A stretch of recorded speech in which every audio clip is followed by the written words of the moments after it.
Hey everybody, this is Steven from PopCultureMaven.com. We're back with this week's new comic book reviews. It's a decent sized week. I wouldn't say it's a huge week. It's a good week. Lots of surprising, a lot of new series, some good returning champions. Our first one up is going to be something that has been a long time coming. So first up, we have Fables number 151, written by Bill Willingham, with pencils by Mark Buckingham, and inks by Steve Leialoha. So I guess really kind of the one big question is going to be, if you have not been reading Fables, then are you going to be lost picking this up? And it's kind of a yes and no. I will give Willingham that he does a pretty good job of kind of giving you a very rough what has happened. Fables Town has been destroyed. Most of the Fables have went their separate ways. But really, what really it's going to kind of come down to, you have to really know the Fables character in the story. If you know the basic characters in the story, then I think you'll probably be okay. If you really haven't read Fables, this is certainly not a good place to start, because this takes place after 150 issues, and of course the last storyline that was quite a few years ago. So it really comes down to, this is really going to be for regular readers of the book. I would say if you're interested, definitely, because there's a compendium out that reprints, I think, quite a few issues, and there's a lot of trades available too. So with that being said, so once again, we're in the aftermath of Fabletown's being destroyed. So we now have a new Green Archer. Not Green Arrow, Green Archer. It's a Fable character. And we also have, so Bigby and Snow White and their kids have went off to this forest to start their new life again. And that is kind of that. And so there's also, the three little bears and the mama. And so once again, they're all based on Fable's characters. So this is really kind of a setup for where he's going to go with this new storyline. And in a way, I'm not quite sure. Once again, he's laying foundation, which he's always done when he sets up when Willingham sets up a story.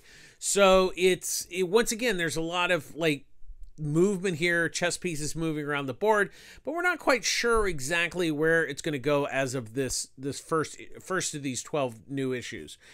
But I am glad it's back. I'm a really huge fan of this. I've always said that this is the one book that I would recommend to people who aren't really comic book readers, that this is really a good comic to get into, because almost everybody knows Fable's characters, Snow White, the Big Bad Wolf, things like that, Pinocchio, Geppetto, and all that.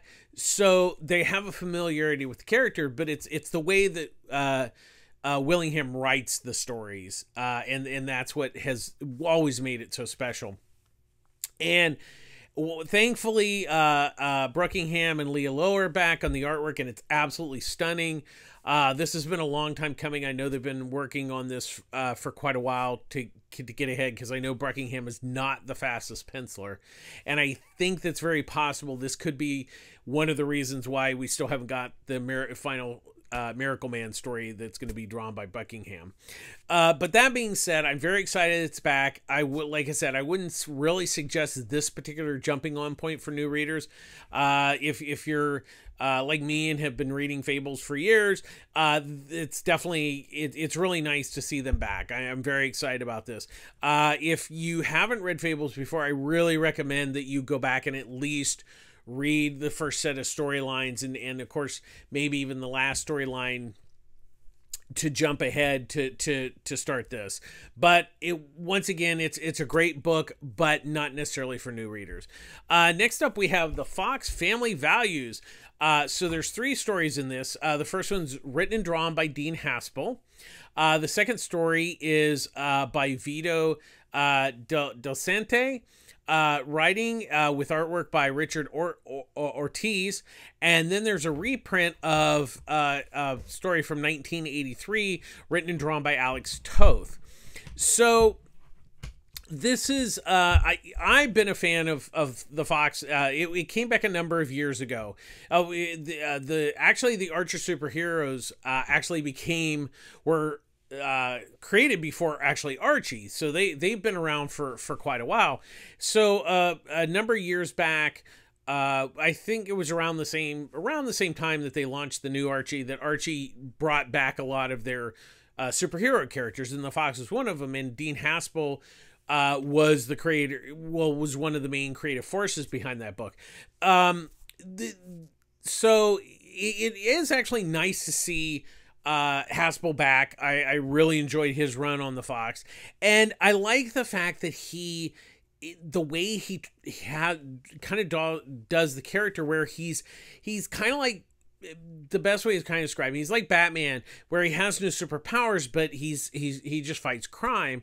And the one thing I've always loved about Haspel did with the character and does with the character is that he's just a normal guy in a lot of ways, and he really captures a lot of that. But I think the other thing which is interesting about this, and even the second story, is how he really, he's part of a kind of a family, and how all the superhero stuff gets drawn up with him and his wife and his son, how they all kind of are mixed up into this whole superhero thing. And I really, like I said, I really like it. I like that, also the fact that Dean brings kind of an odd sense of comic reality. I mean, in his story, there's like the actual words are fighting him, and it's really kind of weird, but it totally works. And I really enjoy it. The second story by Del Sante and Ortiz is really a nice play on him and his wife, and how they both fight, crime and everything, and how it kind of gets in the way of everything in their life, but that's kind of what their life's about. So that was an interesting story. And then to get the reprint of Alex Toth, first of all, getting any Alex Toth back into print is always a big win. It's just a fun little story. I love the way Toth draws it and everything. He writes, draws, colors, letters. He did everything in this, and it's kind of it's a fun little story of him and a former friend, and this guy's following this guy, and it's kind of a little bit of a murder. There's not a murder, but it's kind of like a murder mystery. It's a nice little package. If you've never read the Fox, I do think this is actually pretty good, at least for the newer stuff, especially Haspel's work. And like I said, for the Alex Toth, is, even though it's a reprint, it's kind of a win. So, but like I said, I like the fact that he's kind of an odd character, and I love how that is played up. It's kind of an unusual take on standard superhero fare, so I do like that. Next up, we have A Town Called Terror, #2, written by Steve Niles, with artwork by Seisman Kurdensky. So what it is this town, really the best way to kind of somewhat describe it is, in a way, think of like a town that houses the universal horror monsters. Not that they're universal horror monsters, although there is Frankenstein, and Niles does allude to that.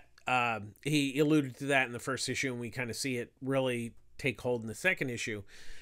But it's this town where it's just kind of encapsulated, and it's like a horror town. That's really the best way to describe it. So what it is, we saw this in the first issue, where the father dies, apparently continuously dies, but because always comes back to life, and he needs something from his son. We're not quite sure in this issue. In the first issue, we weren't quite sure. What we do learn in this issue, that his mother has disappeared, and so his father wants him to go help find his mother. And he's the oldest son. He wants nothing to do with the town. His dad, he's just like, that's why he left.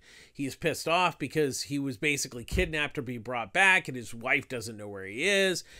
But so this issue is kind of an extension of that first issue in the sense of we're still getting a feel for like what the town is, the relationship with him and his father.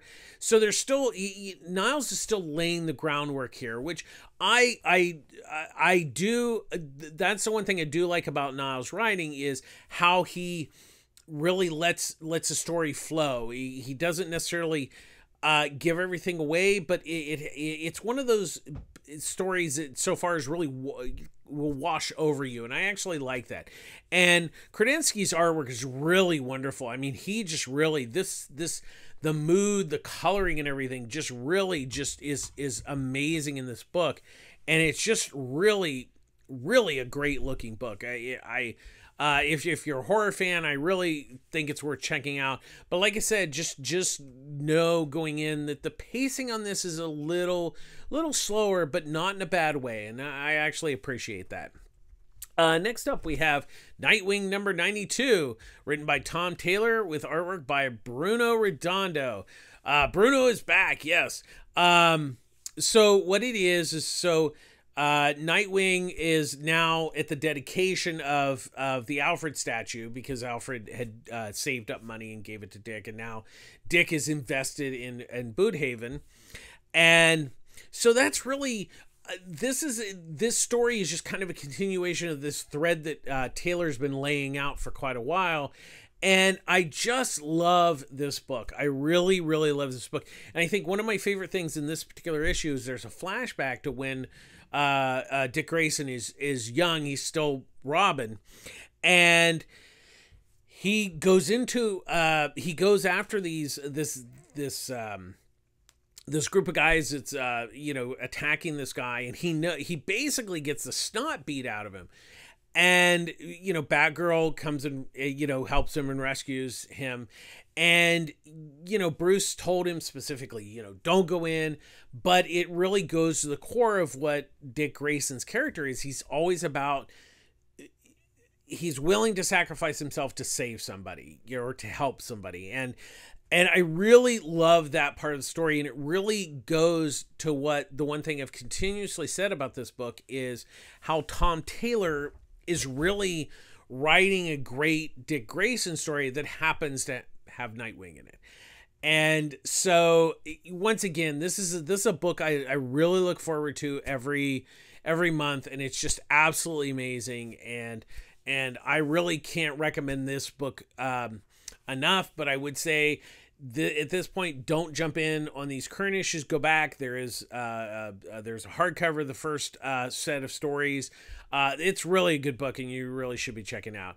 Next up, I Hate This Place number 1, written by Kyle Starks, with artwork by Artom Toplin. So what it is this couple, this lesbian couple, gets their aunt and the one woman, their aunt and uncle died, and she's been given a farm with cows, and they're like, okay, we'll live here a year, we'll see how it goes, we'll be farmers, we'll name the cows, it'll be great. And so they get there, and so they're trying to find the place, and they stop by this diner to get directions, and the guy says, it's really weird out there. There's like weird UFO stuff. And they're like, yeah, whatever. So when they get there, everything's normal. They see the cows. And then at night, the woman who her aunt and uncle who live there, she goes out and she finds out. And so basically it's kind of like there's these ghosts of people, and they basically kind of attack her. And then they find out that their aunt had left a tape, and they find out that they're trapped there and that they can't get out. And so it's kind of like a X-Files horror episode. That's kind of the best way I can think about it, because I think there's UFOs, there's definitely weird aliens, there's ghosts, so there's all kind of sorts of stuff. So it's kind of a sci-fi horror sort of thing. And while I'm a really big fan of Kyle Starks, I love his work. Rock Candy Mountain was absolutely amazing. I didn't necessarily love this first issue, but there was definitely a lot of setup, and I think what I did like about it is I think the premise is really interesting, and I think it's got a really intriguing way of going from here.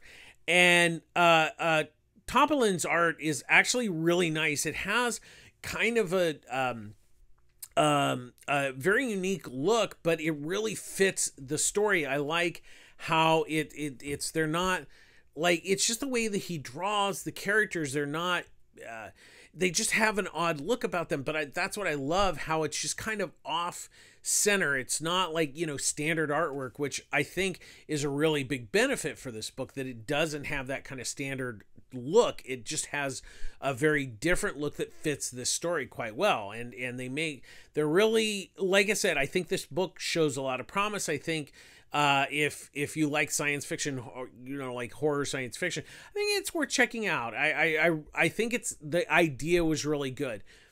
Like I said, this first issue is kind of exposition-y, very exposition heavy, but like I said, it's got a good idea.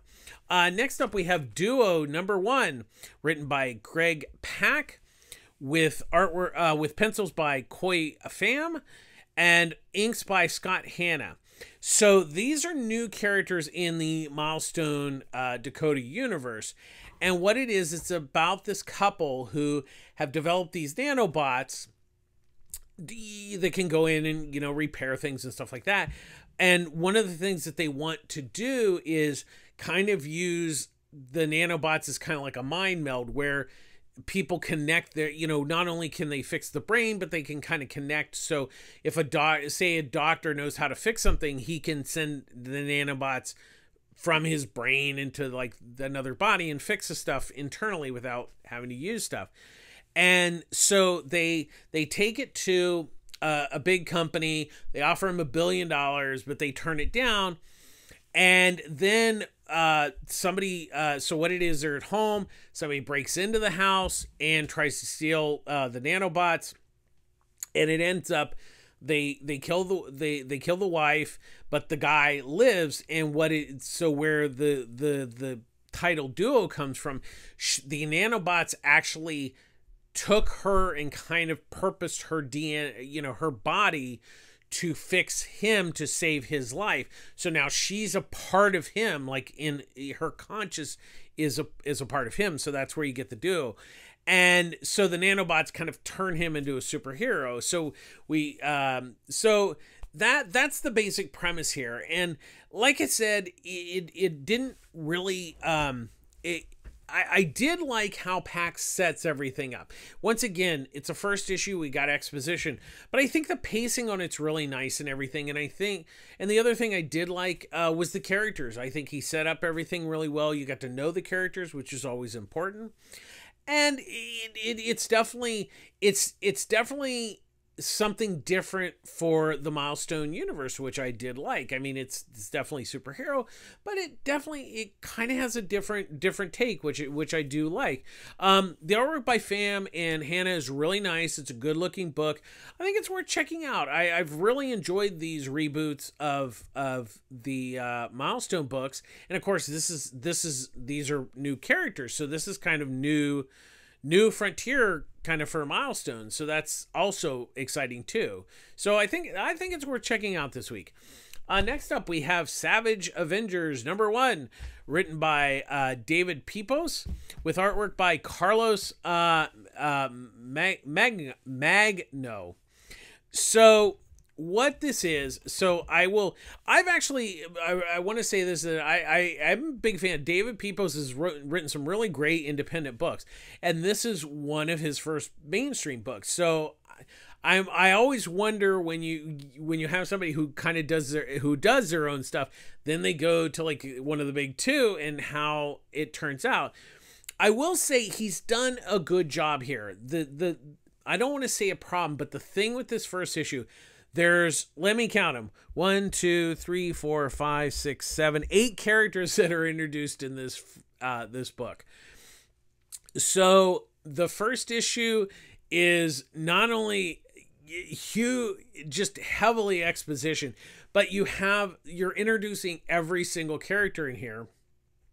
And plus a villain. And so it's kind of very, this first issue is a bit chaotic in that respect, because it's not that it's bad. It's just that there's so many characters introduced that it really is just like that nobody really gets. Conan probably gets the most time in this first issue. The rest of them all get their time, and I will definitely give Pepos that he does a good job of at least explaining who each one does and kind of what they do. So he does set things up pretty well as far as the characters and stuff, but there's just a lot of like spinning plates, so that is a bit tough in this first issue. But I think there's some good ideas. I did like the team. I do like the fact that it's kind of a ragtag team, and that's always a plus, because most of the time I don't think there's really any characters in here that are currently in any other books. So that's actually a good thing for him, because hopefully nobody gives a crap about what he does with them, which is we'll see if that's the case. I will say that Magno's artwork is nice. It's a good looking book. I just think it's really hard to tell how it's going to be from this first issue. I think when we see the second and third issue, it's going to be a little interesting, but I will give it, I do like the fact that it's kind of a ragtag team. I think that's always appreciated, because you generally, when you have that, they're characters that nobody else is really working with right now. So that's always, I think, a plus when you have a book like this, and hopefully it allow Pepos to kind of go his own way with the book. So we'll see. Like I said, I liked it, just didn't quite love it, but he had a lot of spinning plates with the first issue. Next up, we have World's Finest #3, written by Mark Waid, with artwork by Dan Mora. So we still have like the continuation. We're seeing, so basically what it's kind of coming down to is Batman and Superman are somewhat fighting the devil. So you have them in the present day trying to figure out why all these villains are attacking and everything. Then you have Supergirl and Robin going to the past to find out how this demon was trapped in the first place. So that's kind of what's going on in this issue. So you kind of have the two time periods going. And I also love how also in the current, like in the present day, not the past, he also has the Doom Patrol working with him. So I love how Waid, so in a lot of respects, this is really reminds me a lot of his Brave and Bold run in the sense of he's using lots of cool DC characters, which Mark Waid loves. He knows them, he loves them, and it's really great. So that's a big plus. And and then you have Dan Mora's artwork. I really love how this is like, it is a Superman Batman story, but I love how he's just using so many other characters to tell the story that it makes it fun. This is a fun book, and it's also, especially for, old readers like me, I just love it. I love that he's using characters that just are not used hardly at all, like Doom Patrol and stuff like that. And also some of the villains that he's using, like Dr. Faust he's using, and other villains that you just don't really see that often. And I appreciate that. And then Dan Mora is he's such an incredible artist, and he's just really knocking out of the park. This is a fun book. It really is just kind of good, classic, fun superhero book, and it's a lot of fun. It's still worth checking out. I'm having a blast with it.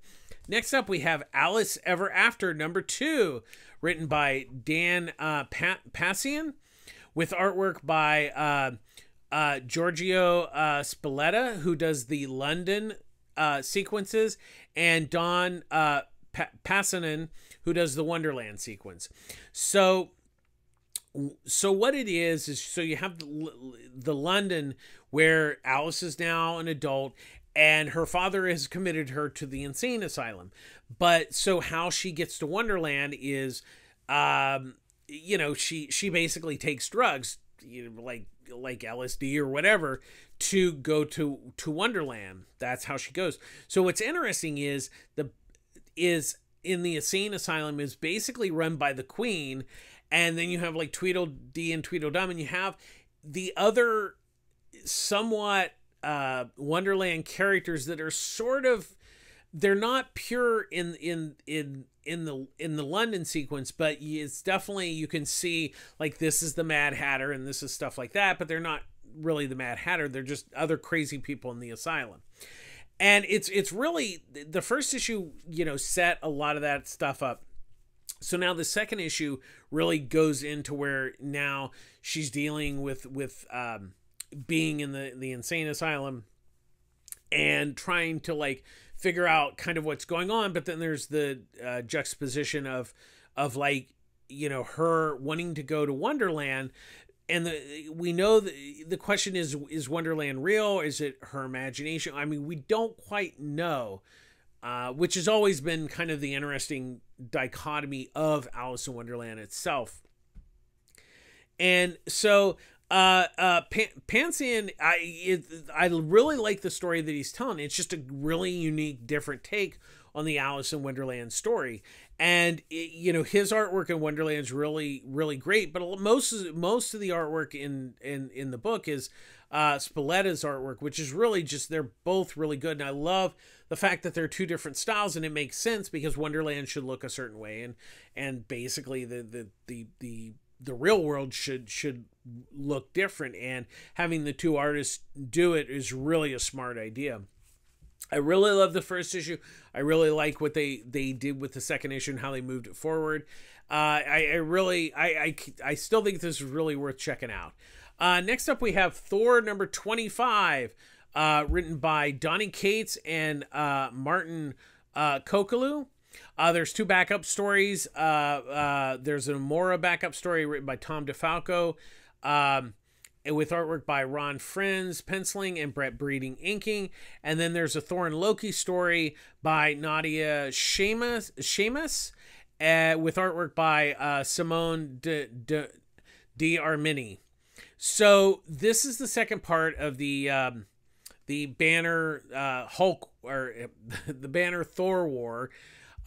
So really it's kind of a continuation. The first special, which came out I think last week or the week before. So basically that was just Thor and Hulk fighting each other.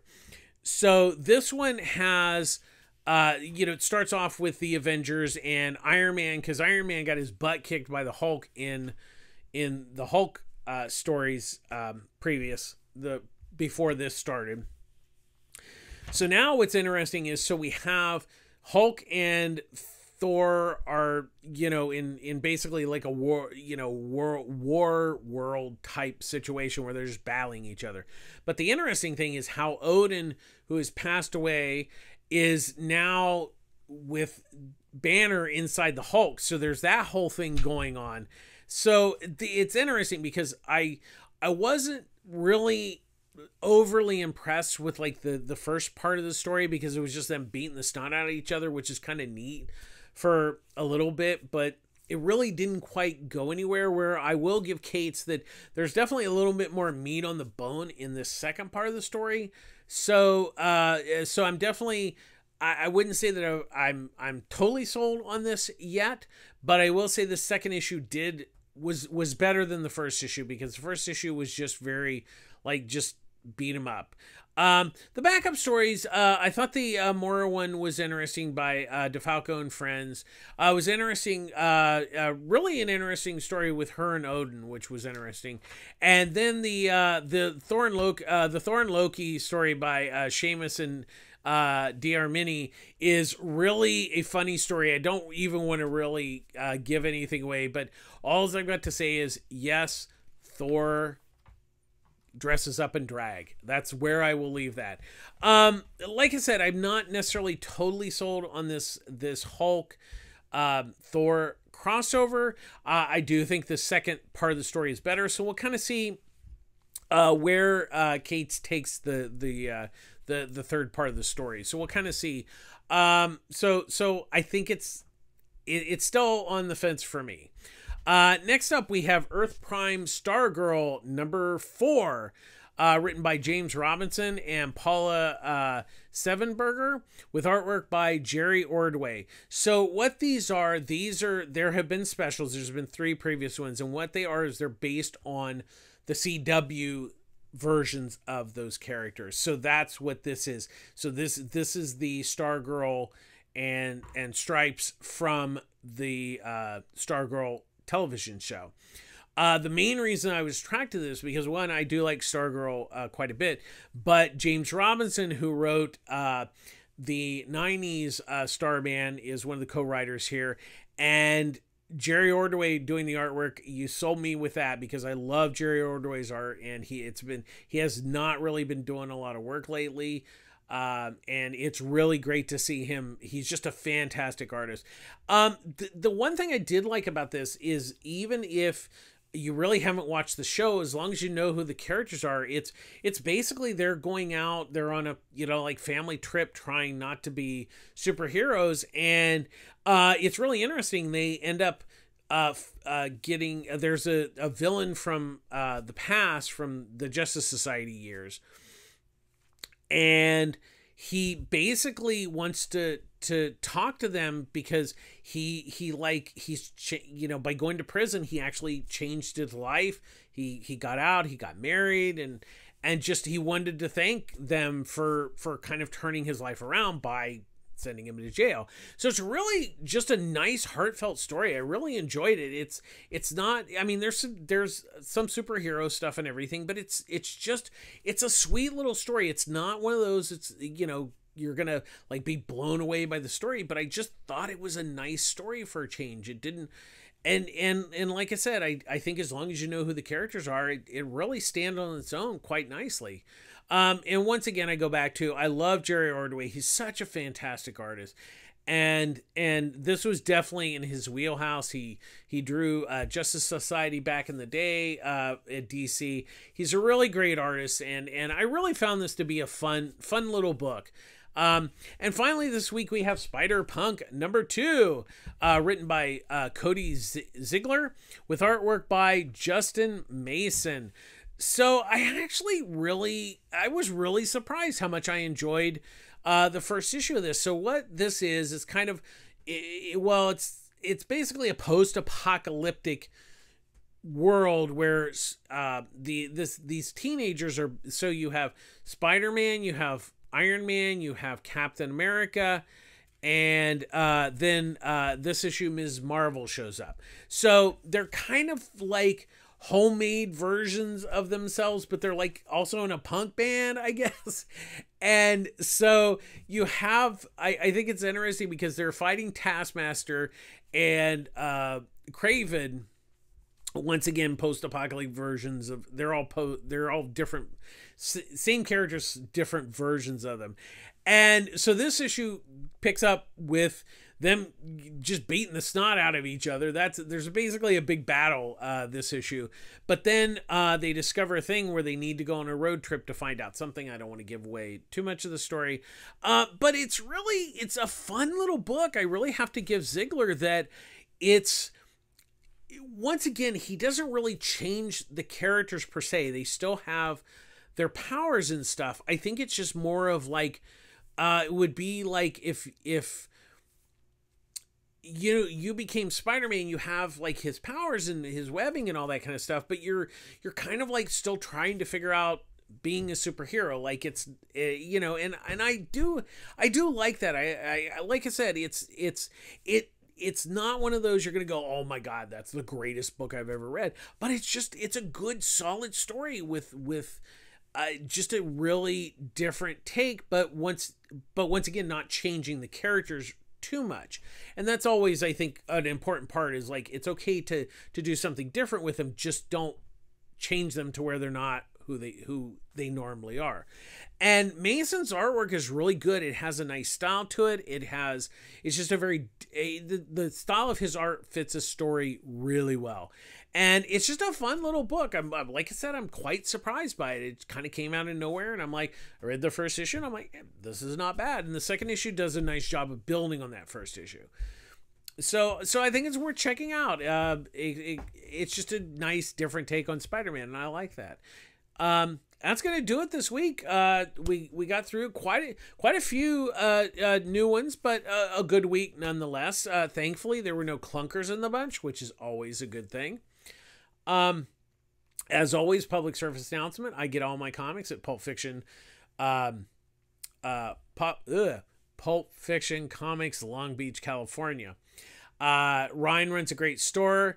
Before I go any further, I did want to point out that we did raffle off the copy of the Hero Initiative Justice League Avengers, and so the raffle tickets, I was hoping for $200, but we had over $300 put in for the raffle, and so Ryan matched that amount. So it's the total amount going to the Hero Initiative is going to be $670. I'm very, very happy. That makes me very proud. I'm a huge supporter of the Hero Initiative, and I really want to thank Ryan and the rest of the team there, Eduardo, Wendy, and Annie. It really means a lot to me that the money's going to the Hero Initiative, and it's really saying that I pointed this out in last week's video that it really hit hard that George Perez passed away, and it really makes me happy that he was a huge supporter of the Hero Initiative, that we could give that much money so they can do good with it. And like I said last week, if please if you can donate any money to the Hero Initiative, it's always appreciated. Whether it's they have eBay auctions, they have a website where you can buy stuff, and really it's really great. And as always, we end our show with Be Kind. This like I said, this last Saturday was the raffle, and really to me, that's what being kind is: just doing things to help others, being nice to people, being there's a lot of stuff going on in the world right now, and being kind is something that doesn't cost anything, and it'll make you feel better. It makes the world better. So that's going to do it this week. Please take care of yourselves, be safe. Just take care of yourselves, and please support your local comic shop. It's very important to support them every week when you possibly can, and that's going to do it. Take care of yourselves. Oh, please like and subscribe to our YouTube channel. Please share this video, and please get just subscribe. It's great. We need more subscribers. So thanks for watching. I appreciate it. We'll be back next week. Thanks for watching. This is Steven from PopCultureMaven.com signing out. Take care of yourselves. Be kind.